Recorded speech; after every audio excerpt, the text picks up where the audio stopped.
bir münasibəti tək başına daşıyan insan hesab edir ki, mənim sevgim, mənim gücüm buna yetər. Mən bu münasibəti, bu ailəni tək başına da ayaqda saxlaya bilərəm. Daha çox sevir, daha çox səbr edir, daha çox fədakarlıq göstərir.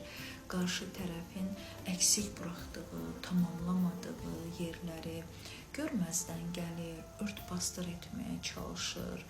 Amma əslində həqiqət budur ki, o öz gücündən yeyir, öz ehtiyaclarını görməzdən gəlir, öz duyğularını örtür, partnyorunun əksikliyini, natamamlığını öz çiyinlərində bir yük kimi daşıyır. Ola bilər ki, bu ilk əvvəllər ona ağır gəlməyə bilər, bunun öhdəsindən rahatlıqla gələ bilər. Amma elə bir gün gəlir, elə bir an yetişir ki, tez inciyən də, yorulan da, hətta bəzən elə haqsız çıxarılan da həmin insan olur.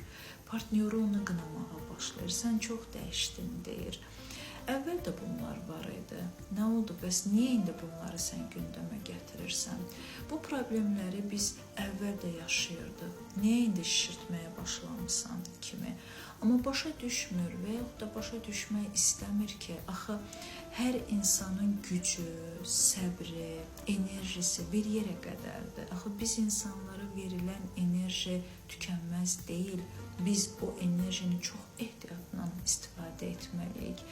Və həmin insan da artıq başa düşür ki, səhv edib, amma içində bir peşmançılıq olsa da zamanı geri qaytara bilmir, o səhvlərini düzəldə bilmir və həyata qarşı küsməyə başlayır, özünü sevməməyə başlayır. Buradan çıxarılan, bizə verilən mesaj budur ki, iki nəfərlik münasibəti tək başına daşımaq mümkün deyil. Bu münasibətin sonu gec-tez nə vaxtsa gəlir.